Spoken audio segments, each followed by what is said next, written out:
Hey everyone, and welcome back to the Gap Advisors Ind AS Clinic YouTube channel. I am super excited to have you here today for a brand new explainer. We are going to dive deep and dissect a really fascinating real-world scenario pulled straight from the published Ind AS financial statements of a listed company. Think of this as a clinical case study. It asks this seemingly simple but actually incredibly complex question. Are we looking at a legitimate accounting policy change here, or are we really just looking at the rectification of a prior period error? Here's our roadmap for today's clinical case study. We'll start with a welcome to the clinic, look at the company's accounting claim, review the rules of Ind AS, figure out if it's a policy change or past error, check out the disclosure difference, and finally point you towards some expert Gap Advisors resources. Let's get right into it. Section 1. Welcome to the clinic and establishing the ground rules. Okay, let's dive into this. The observation we're analyzing today actually comes from the published Ind AS financial statements of a listed company. Gap Advisors downloaded and independently reviewed these on a suo motu basis. Now, before we really get going, just a quick heads up. The views I'm sharing here are entirely personal and they aren't binding. We are all here to learn, but definitely seek out a qualified expert before taking or avoiding any action based on what we discuss in this explainer. All right, so we're all on exactly the same page. Let's lay down our baseline metrics for Indian companies. Our functional and presentation currency, that's the Indian rupee. And it goes with a saying, but foreign currency is literally any currency that isn't the rupee. Finally, our reporting period kicks off on the 1st of April and wraps up on the 31st of March. Simple enough, right? Moving on to Section 2, the company's accounting claim and examining Note 54.1.2. So here's our presenting symptom. Take a look at the actual language this company used.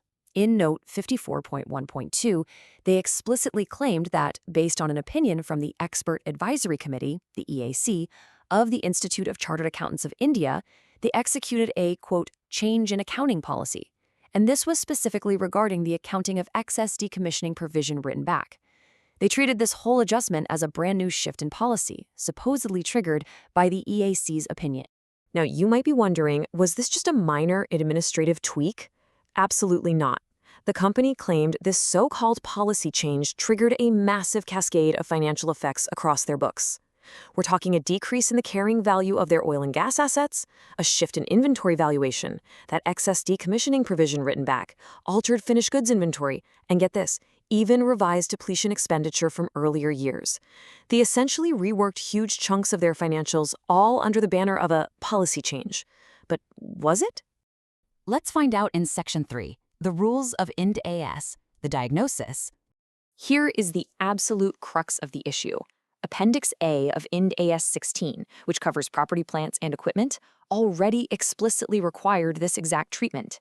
And it required it way before the EAC ever issued their opinion. So think about it.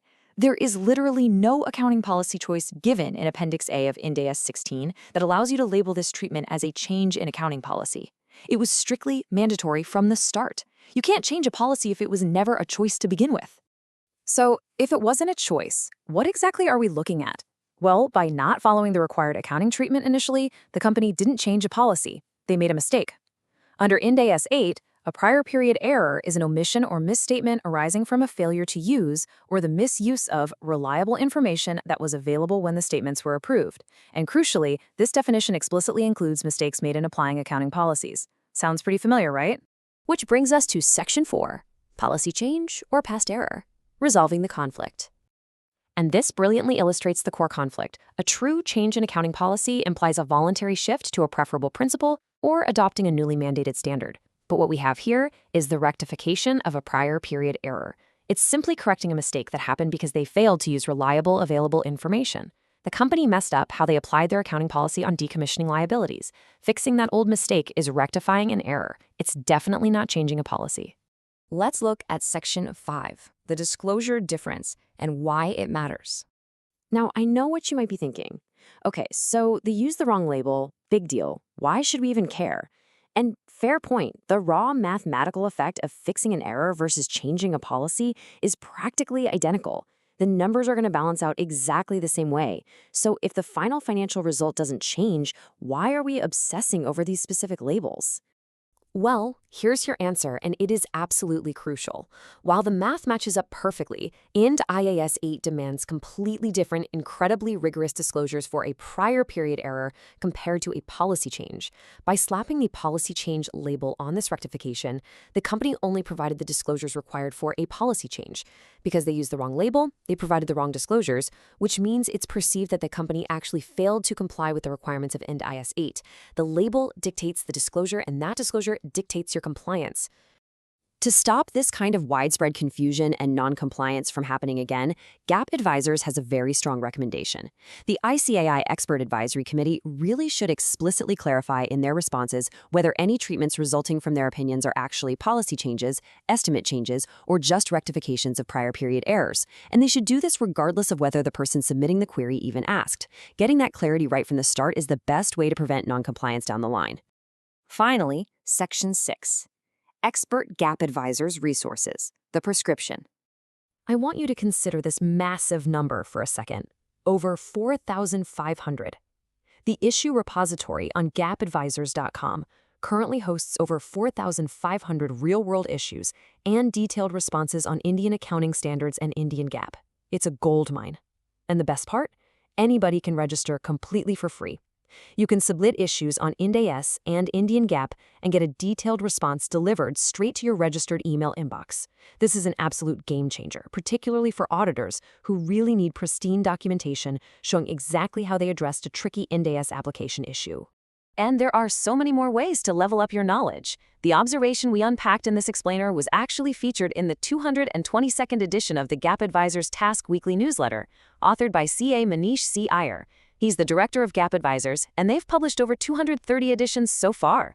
If you're on LinkedIn, you have got to subscribe to it for free. Also, definitely check out the GAAP Advisors Ind AS Clinic podcast on Spotify, Amazon, or YouTube for a deeper audio dive into what we just discussed. Oh, and one more thing, get your financial statements reviewed by GAAP Advisors before signing them. Just email your near-to-publishing PDF to info@gapadvisors.com. Thank you so much for your time and focus today. If you found some value in this clinical case study, please go ahead and like the explainer, drop a comment with your thoughts, and definitely subscribe to the GAAP Advisors Ind AS Clinic channel if you haven't already. We'd also really love it if you shared this explainer with your contacts, colleagues, audit and finance teams, and especially with any students pursuing their CA course. Let's spread this knowledge of Indian accounting standards far and wide. I'm going to leave you with this final, somewhat provocative thought. Are you absolutely certain that your next audit is fully compliant with all the nuances of Ind AS 8? Honestly, don't leave it to chance or a simple mislabeling. Let GAAP Advisors review it before you sign on that dotted line. Until next time, keep learning, stay focused, and I'll see you in the next explainer.